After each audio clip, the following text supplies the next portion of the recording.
Olá, sejam bem-vindos a todos a mais um episódio do ReumaCast, o podcast da Sociedade Paulista de Reumatologia. A cada edição você acompanha os assuntos em evidência clínica e científica que fazem parte do dia a dia do reumatologista.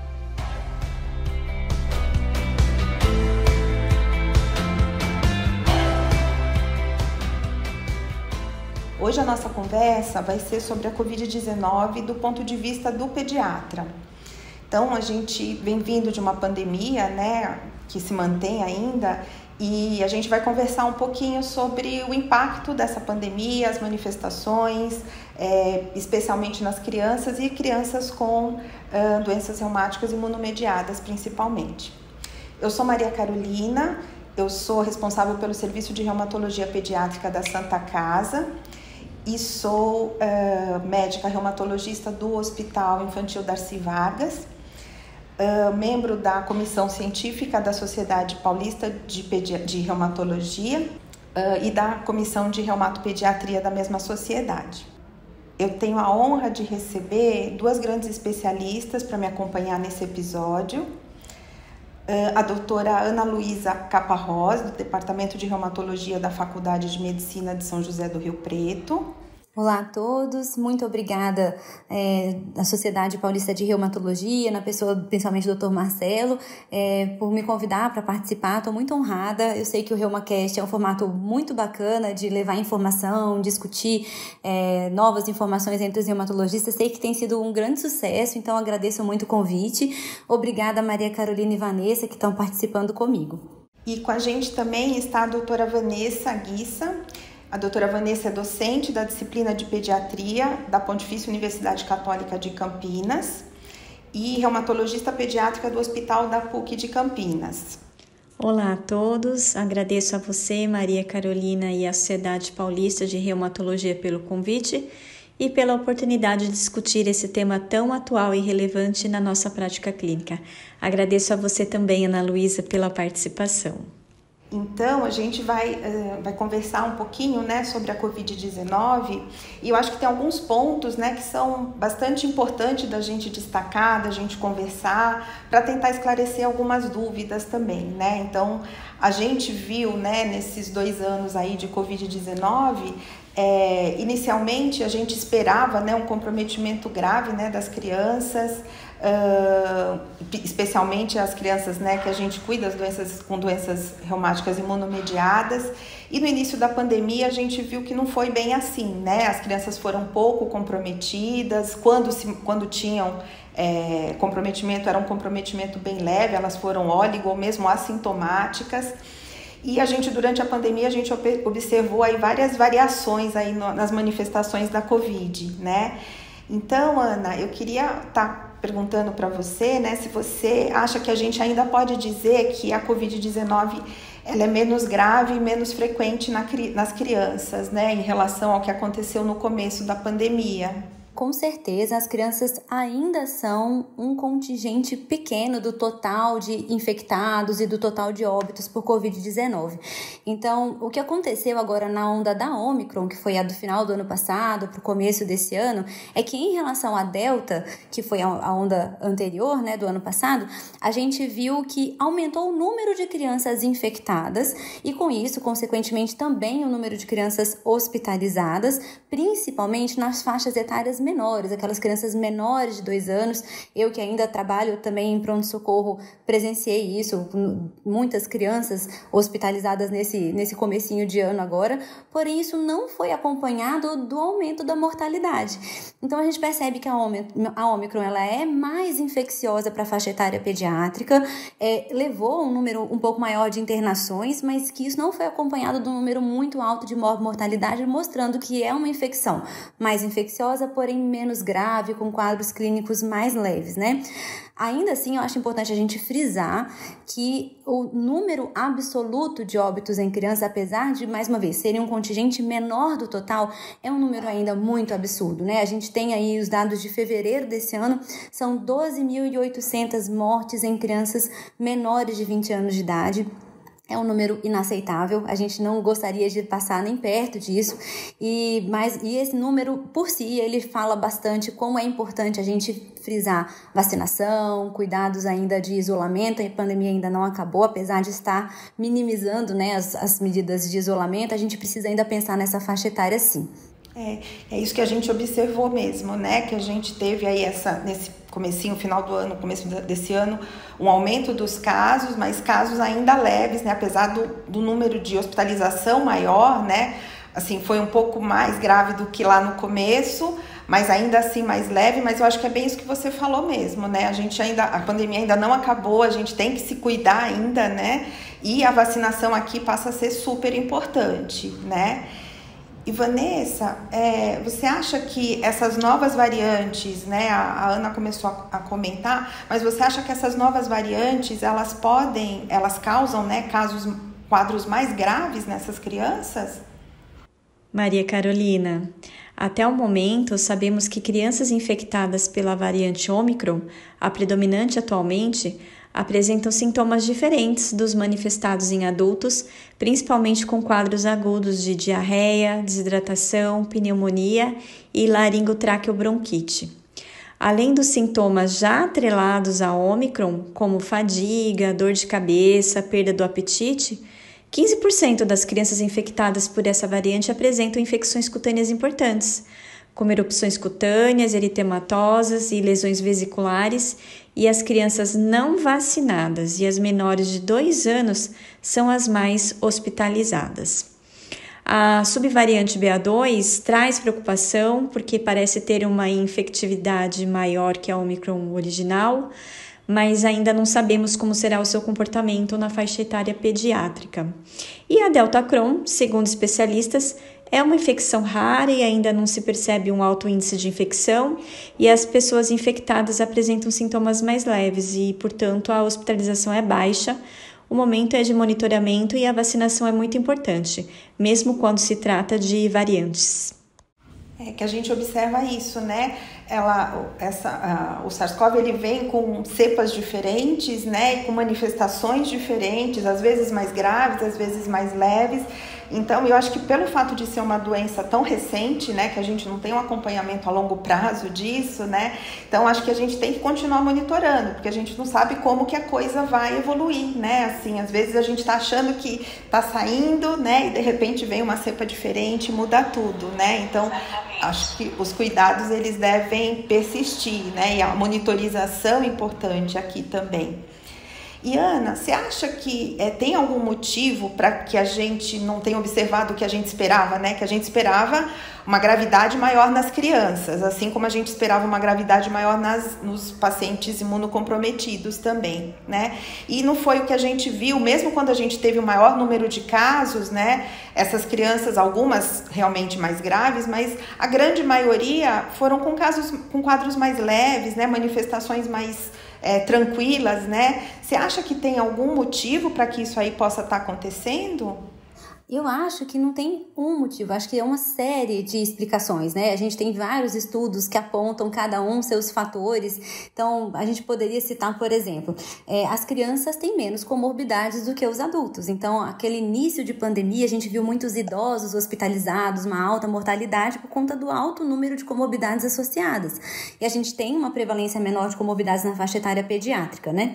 A gente sabe também que as crianças não estão entrando em contato pela primeira vez com o Covid. O Covid-19 sim, mas já entravam sazonalmente em contato com outros subtipos de Covid e acredita-se que isso possa ter promovido um processo de imunidade cruzada que favorece menor infectividade, favorece uma menor gravidade. Existe a discussão em relação aos receptores da ECA, da enzima conversora de angiotensina, que a gente sabe nos adultos foi bastante explorado a presença dos receptores e o favorecimento da infecção das vias aéreas superiores, junto com a proteína spike do Covid-19, permitindo que o vírus entre na célula. E a gente sabe que as crianças têm uma menor quantidade de receptores de ECA na mucosa nasal, então que isso pode permitir que elas tenham um quadro menor, um menor número de infecções e um quadro mais leve, mas ainda existem resultados controversos, né, em relação a esse fator, né, e principalmente eu acho que tem se focado muito no sistema imune infantil. A gente sabe que tanto em relação ao sistema imune inato quanto adaptativo das crianças, ele é muito plástico, ele tem uma eficiência muito grande na produção de anticorpos, ele tem um número de células maiores, número de linfócitos, células NK. Então, tudo isso favorece uma resposta mais ligeira, uma resposta mais eficaz para infecções de forma geral. Então, por exemplo, as crianças produzem uma taxa enorme, bem alta, um pico de IgM mediante infecções respiratórias muito mais eficaz do que nos adultos. Então, acho que isso também contribui bastante para as crianças terem menores taxas de infecção e um quadro mais leve, menos grave, né?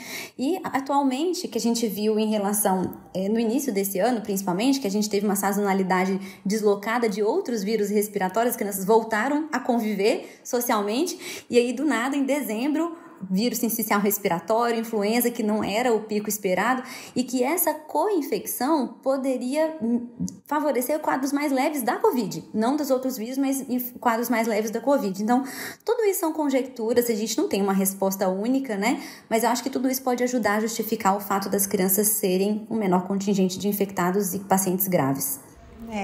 Mais uma vez a gente vê que as crianças, né, elas têm essa resposta mais rápida, né, ela mais ativa, né, nesse ponto de ter uma resposta, e a gente vê em outras infecções também, né, que a gente vê que a criança responde mais rápido, né, sempre provavelmente esse sistema imunológico mesmo. E uma coisa que eu queria perguntar, Vanessa, em relação às crianças que têm doença reumática imunomediada, né? Então, a gente está falando das crianças saudáveis, né? Que tem lá seu sistema imunológico competente, né? E quando a gente fala das crianças com doenças reumáticas imunomediadas, que muitas delas fazem uso de medicações, né, imunossupressoras, ou mesmo pela própria doença, elas têm um comprometimento desse sistema imunológico, você tem visto mais essas crianças tendo quadros mais graves ou elas estão se comportando como as outras crianças? Maria Carolina, olha, dados de pacientes pediátricos com doenças reumáticas imunomediadas com Covid-19 ainda são escassos. Nós não temos muitos estudos, mas existem preocupações específicas em relação à infecção pelo SARS-CoV-2 em pacientes tratados com imunossupressores e agentes biológicos. Nós temos um estudo brasileiro realizado na Unidade de Reumatologia Pediátrica da Faculdade de Medicina da USP, que mostrou que apenas 2,2% dos pacientes sintomáticos em segmento nesta unidade testaram positivo para a Covid, e um outro estudo realizado em serviço terciário reumatológico pediátrico em Atlanta, que mostrou que somente 18% dos pacientes pediátricos positivos necessitaram de hospitalização e 7% necessitaram de cuidados intensivos. Exacerbação da doença reumática acometeu apenas 1 de 10 pacientes. Então, respondendo a sua pergunta diretamente, a Covid-19 tem sido pouco detectada em crianças e adolescentes com doenças reumáticas imunomediadas, geralmente com quadro clínico leve e baixa taxa de hospitalização. Exacerbações, complicações da doença de base são eventos muito raros e o mesmo eu tenho visto na minha prática clínica. A gente também observa isso, né? Na prática da gente, a gente esperava, né, quadros graves, né, por se tratarem de pacientes imunocomprometidos, em uso de medicações imunossupressoras.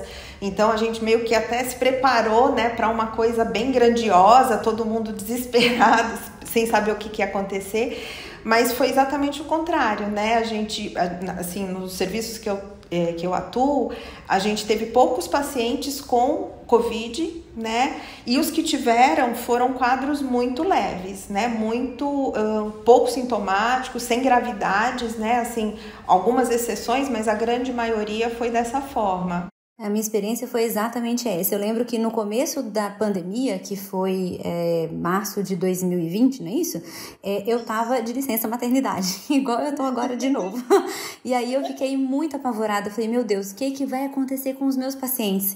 E aí esperando, em algum momento vão entrar em contato, alguém vai avisar que tem um paciente grave, e não foi o que aconteceu. De fato, a gente teve pacientes com comorbidades internados mais frequentemente, mas outras comorbidades, cardiopatas, diabéticos, pneumopatas, mas os nossos pacientes se comportaram muito bem, graças a Deus, deram pouco trabalho, a maioria deles oligoassintomáticos, não fizemos nem grandes modificações terapêuticas, então foi menos grave do que eu esperava, graças a Deus.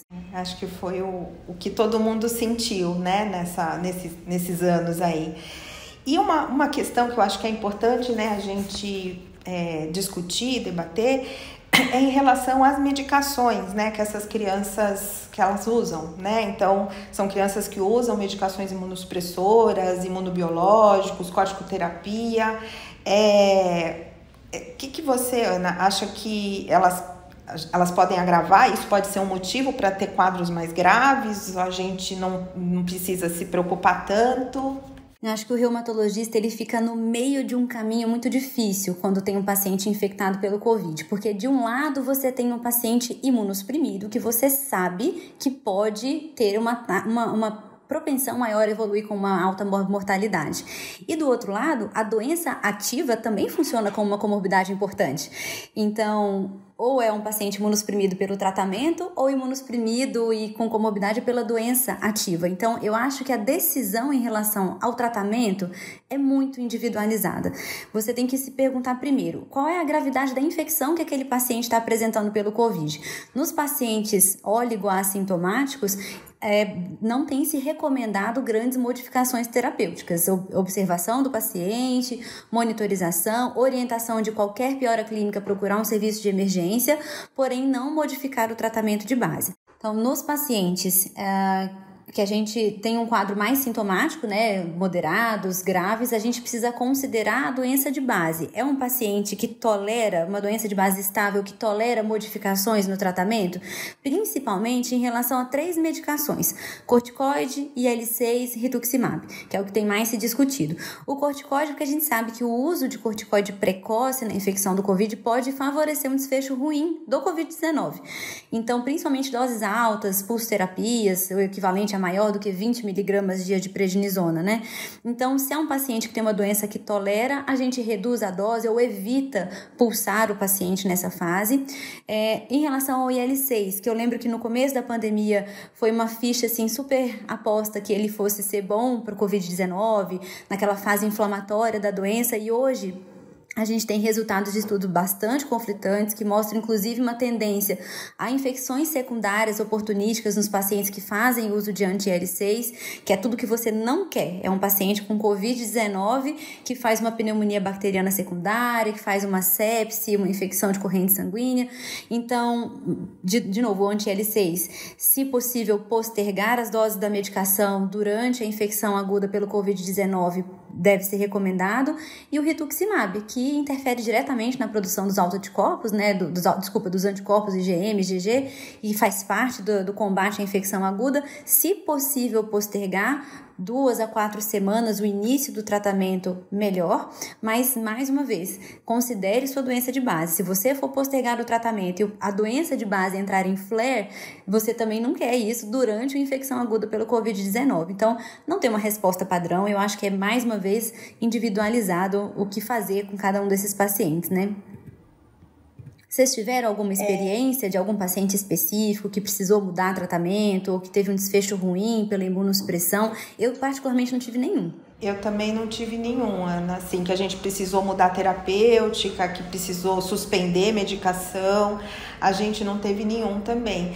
E eu acho que aqui cabe muito o bom senso, né? Eu acho que a gente tem que ter bom senso na hora de tomar essa decisão, porque é aquilo que você falou, a gente está numa encruzilhada, né?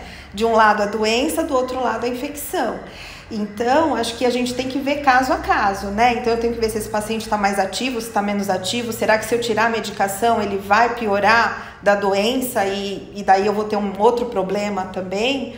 Ou não, dá para eu suspender, segurar um pouquinho, esperar melhorar e depois voltar? Eu acho que é bom senso mesmo, né?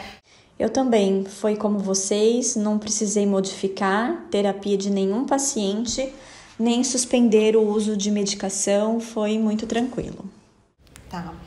E aí realmente a gente não teve as crianças, né, no início da pandemia sendo acometidas aí do Covid agudo, né, de quadros graves de Covid agudo, mas a gente começou a ter, depois de um tempinho aí de pandemia, a gente começou a ter os casos, né, de síndrome inflamatória multissistêmica pediátrica, né, a SIMP, e que a gente começou a ver algumas crianças, que começou lá com a história de começar a ter mais casos de Kawasaki, né, e aquilo chamou a atenção, começou a levantar um alerta, e daí essas crianças começaram a evoluir, não na época da infecção do Covid, mas no pós-Covid, né, pós-infecção, essa criança começa com manifestações, às vezes graves, né, com necessidade de internação em UTI, quadros mais graves, e que a gente começou a aparecer, né, começaram a aparecer esses casos. Vanessa, como que a gente pode, assim, meio que definir, né, e quais foram e são essas manifestações aí da síndrome inflamatória?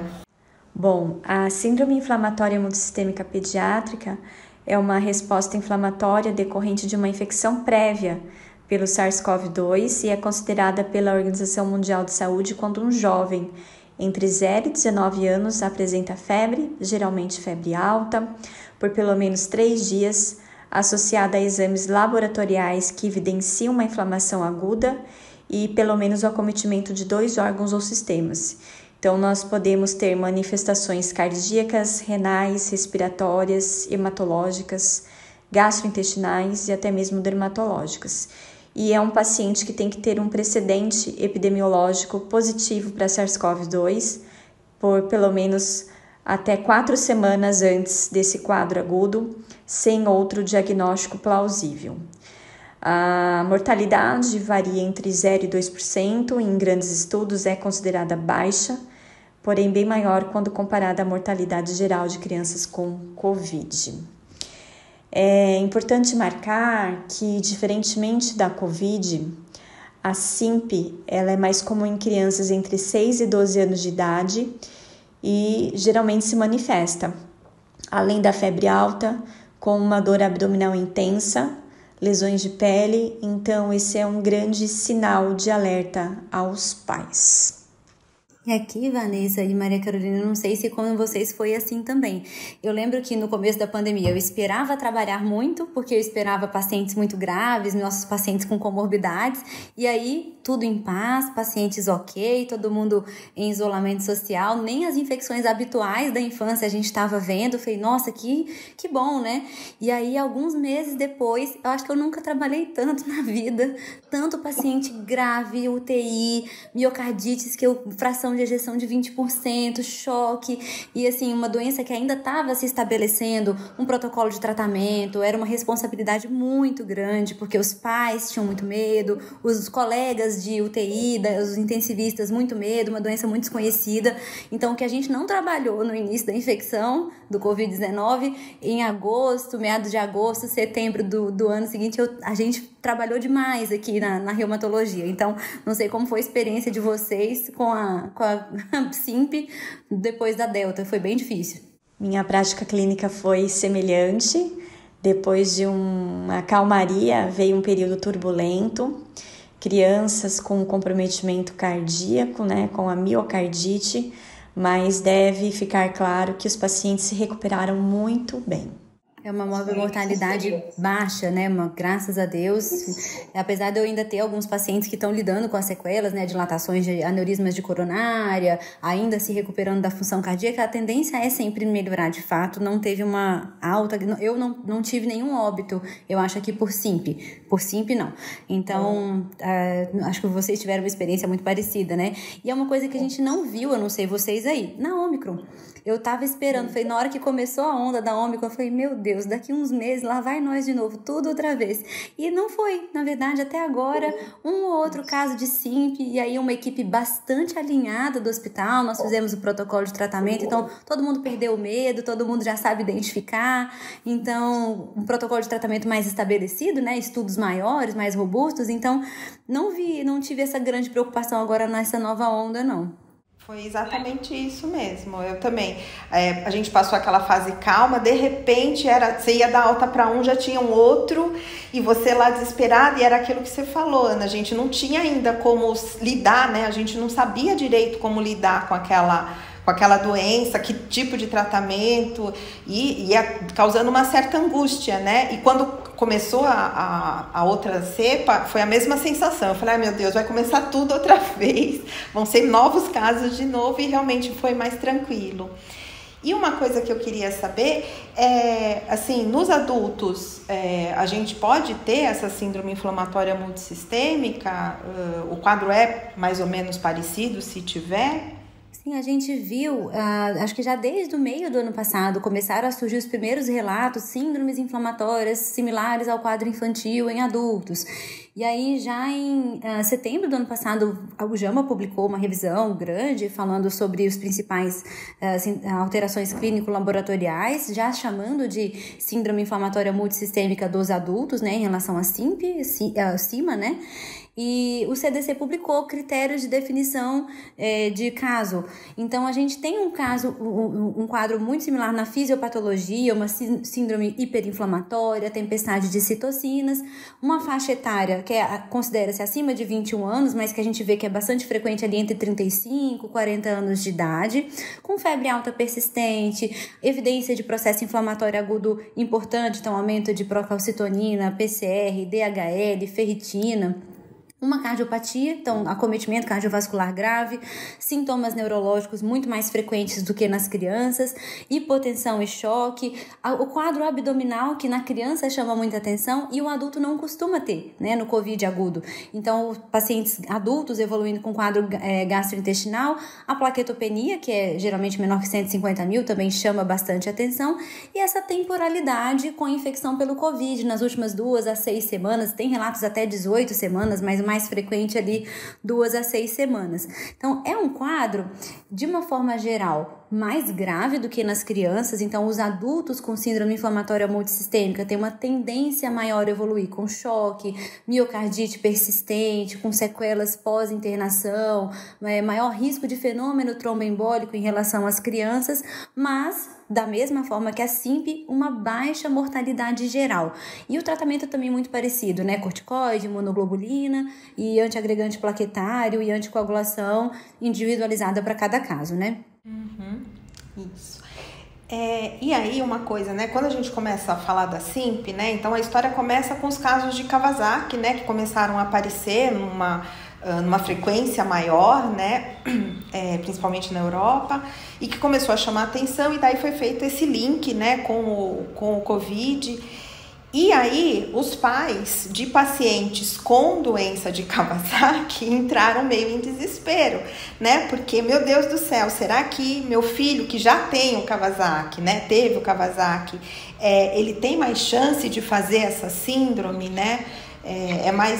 Ele tem um risco maior? Realmente, excelente pergunta, porque foi um grande questionamento dos pais de crianças que já tiveram a doença de Kawasaki. Realmente, os estudos mostram que na SIMP, alguma condição de base ocorre em pelo menos 50% dos pacientes, mas as comorbidades mais relatadas foram obesidade, as doenças pulmonares, como asma, diabetes, lúpus e doença inflamatória intestinal.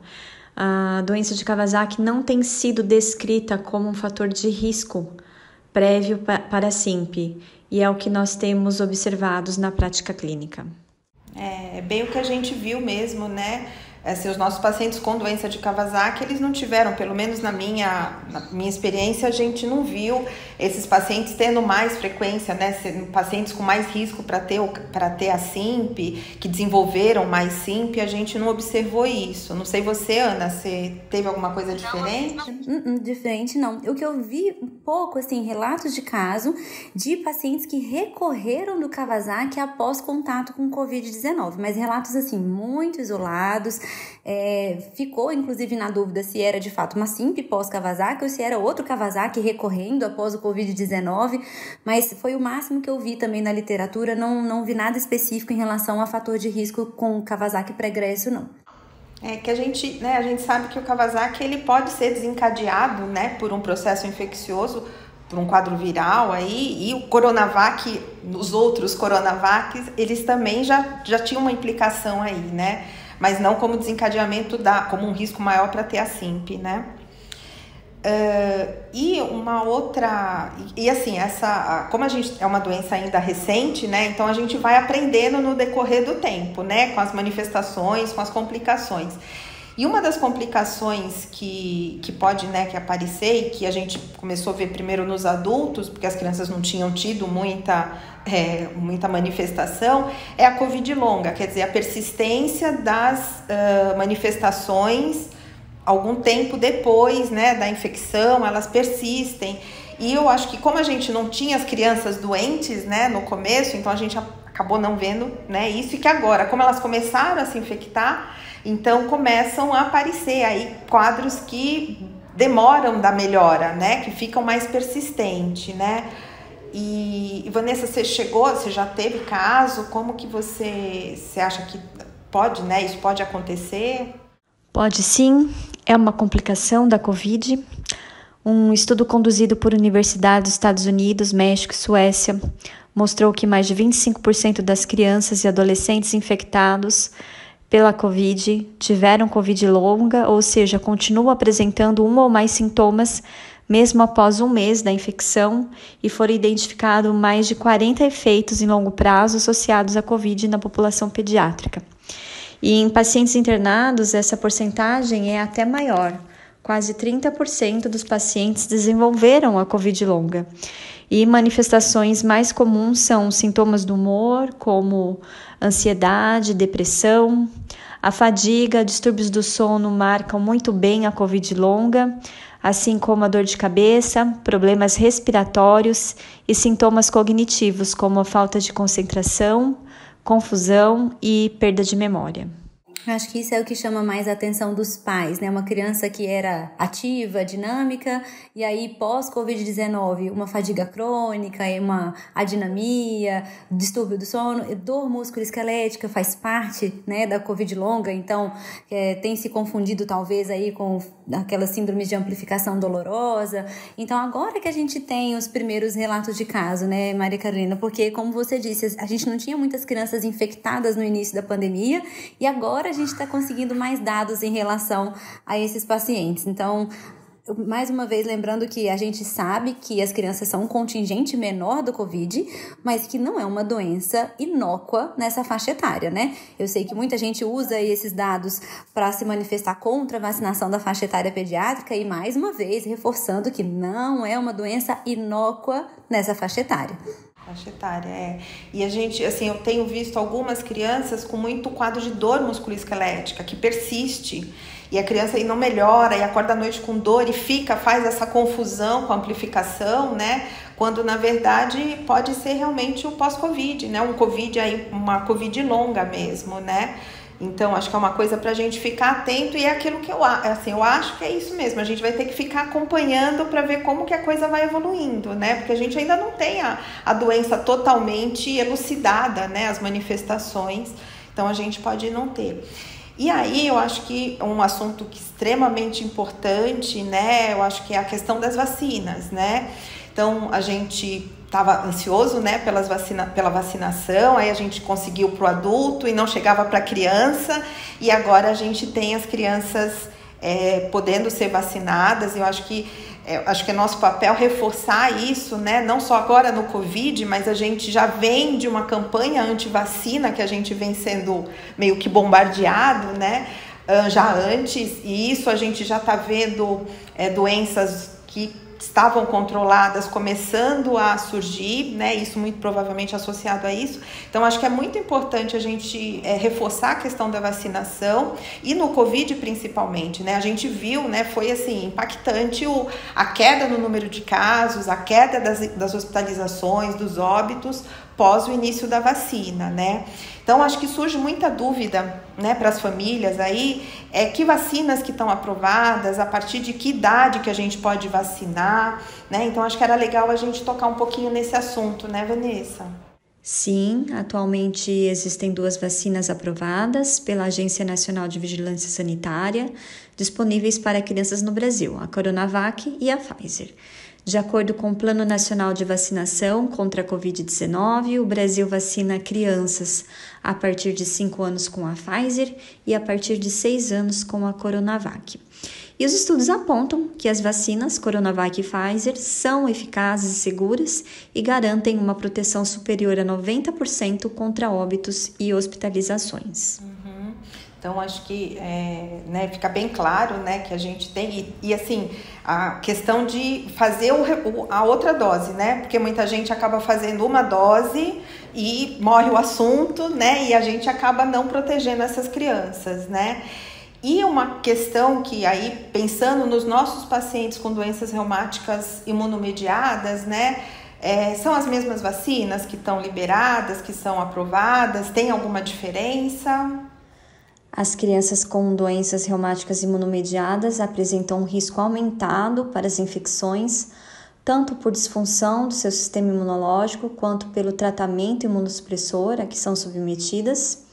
Então, por isso, a diretriz estabelecida pela Sociedade Brasileira de Reumatologia para a vacinação contra a Covid-19 orienta que as crianças e adolescentes com doenças reumáticas imunomediadas sejam vacinadas, pois os benefícios se sobrepõem aos riscos dos eventos adversos.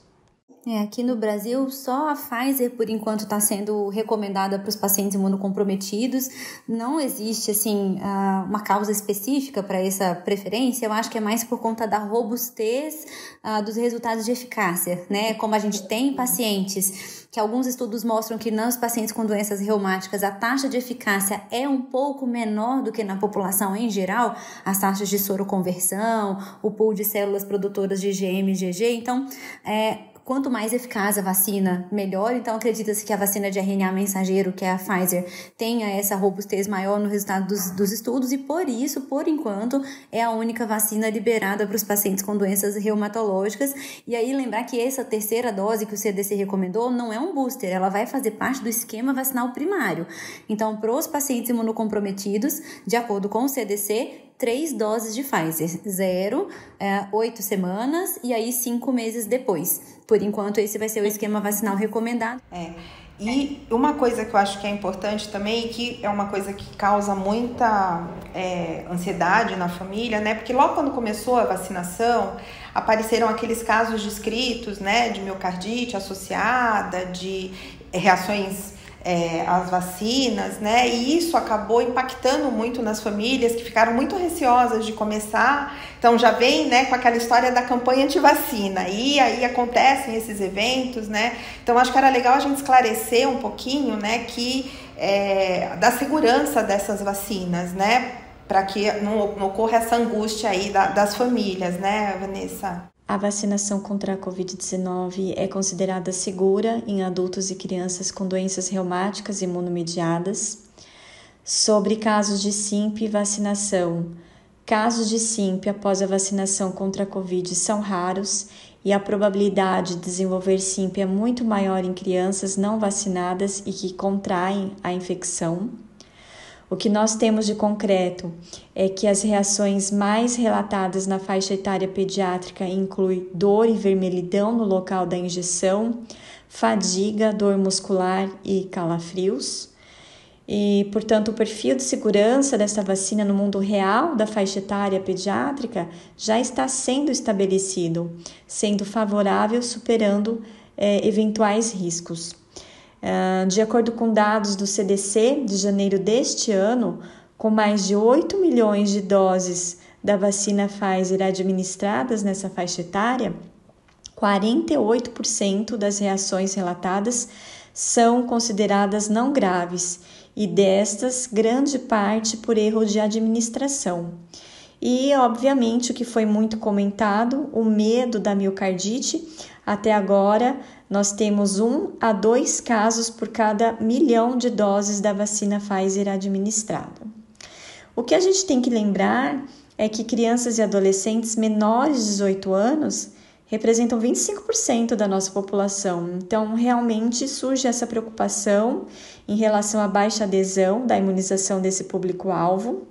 E entre os principais motivos associados ao receio de vacinar é esse medo de reações como a miocardite, que tem sido muito questionado pelos pais, lembrando que é um evento raro e geralmente de boa recuperação clínica. E os supostos efeitos a longo prazo, como por exemplo, será que pode ser um gatilho para uma doença autoimune?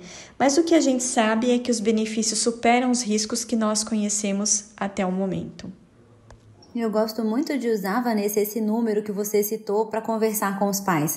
Eventos de miocardite, que é sempre o que eles questionam, acho que foi o que saiu mais na mídia, né, que chamou mais a atenção da população leiga.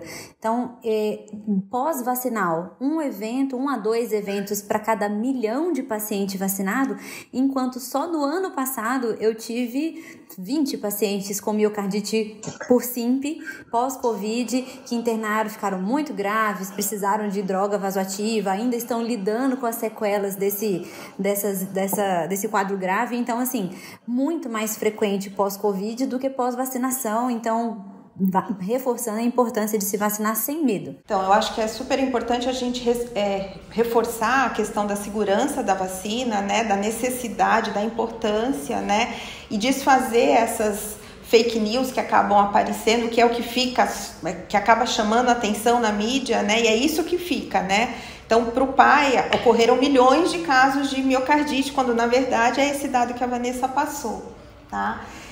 Uma outra questão, né, que eu acho importante é em relação ao tratamento durante a infecção, né, durante a vacinação contra a Covid-19, né? Quais que são as recomendações atuais, né? Como que fica o esquema? Ele precisa ser modificado quando a gente faz a vacina nesses pacientes?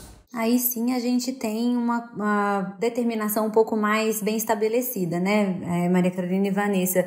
Tem um documento da Sociedade Brasileira de Reumatologia, inclusive, mostrando o que fazer. Claro, o documento ele começa falando mais uma vez que essa decisão deve ser individualizada, se a doença do paciente de base tolera modificações temporárias no tratamento, é uma doença estável, e caso a resposta seja positiva, o paciente possa sofrer algumas alterações, eles têm uma lista de medicações e o que fazer em relação a cada tipo de medicação e cada tipo de vacina, porque tem algumas vacinas que a gente precisa mudar o esquema, aumentar o intervalo de vacinação, e tem vacinas que a gente não muda o esquema vacinal, mas muda o tratamento, posterga 1 semana, 2 semanas as doses. Então, desde anti-inflamatórios, paracetamol, que a gente pede pelo menos um intervalo de 24 horas para aplicar a dose da vacina, até rituximab, ciclofosfamida, que são medicações mais imunossupressoras que a gente acha que podem interferir mais na resposta vacinal. Então, para cada uma dessas medicações, acessem o site da Sociedade Brasileira de Reumatologia. Não cabe aqui, eu acho, ficaria muito tempo falando de cada uma delas, mas é uma informação de fácil acesso, bem estabelecida. Então, lá no site da Sociedade Brasileira, a gente tem bonitinho o que fazer com cada uma dessas medicações.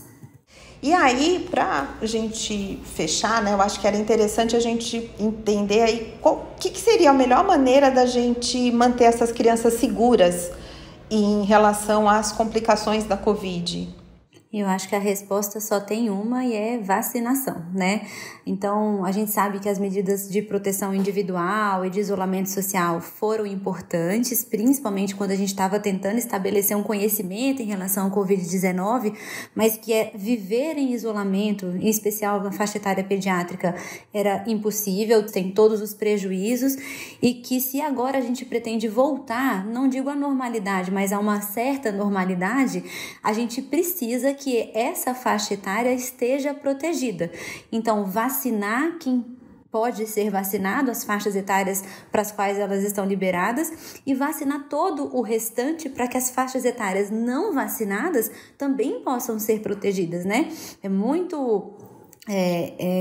uma contramão muito grande você liberar todas as medidas de convívio social enquanto as crianças estão tão desprotegidas, tão vulneráveis. Então, vai continuar subindo o número de casos. Não, é como eu falei, são uma faixa etária, são um contingente menor dos infectados, mas 12.800 mortes é um número inaceitável e teremos mais óbitos se a gente não tomar as medidas necessárias. Então, passa pela vacinação, tanto da população adulta, idosa, quanto quanto das crianças que podem se vacinar. E ainda para determinados grupos de paciente, eu acho importante manter algumas medidas de isolamento, de higiene, principalmente os pacientes imunocomprometidos, se puderem, usar máscara, se manter fora das aglomerações sempre que necessário, sempre que possível. Eu acho que ainda são medidas muito importantes para a faixa etária pediátrica, né? E tentar voltar a uma normalidade, um convívio social, que é o que todo mundo quer, né? Ninguém aguenta mais.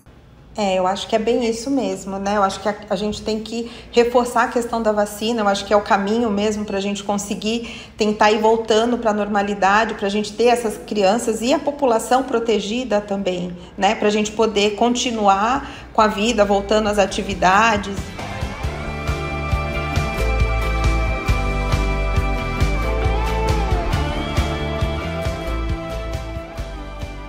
Vanessa, Ana, acho que a discussão foi super boa, super elucidativa, né? Eu acho que é um assunto extremamente atual, que a gente tem que orientar. Eu queria agradecer a vocês, né? Infelizmente a gente tem que encerrar esse episódio e eu queria agradecer muito a participação de você, Vanessa, Ana, aqui no nosso ReumaCast. Obrigada, gostaria de agradecer pelo convite, foi um prazer estar aqui com vocês. Obrigada, Vanessa, Maria Carolina pela companhia, obrigada à Sociedade Paulista de Reumatologia pelo programa tão bacana e obrigada pelo convite. Bom, eu queria agradecer novamente a participação de vocês, Vanessa e Ana, e que foi uma discussão assim muito rica. E eu queria falar para você, ouvinte, se você gostou desse episódio, fica a nossa sugestão para que compartilhe com seus amigos e nos acompanhe nas redes sociais, sempre marcando, né, a Reumatologia SP, sabendo que vem mais novidades por aí, e queria agradecer a todos.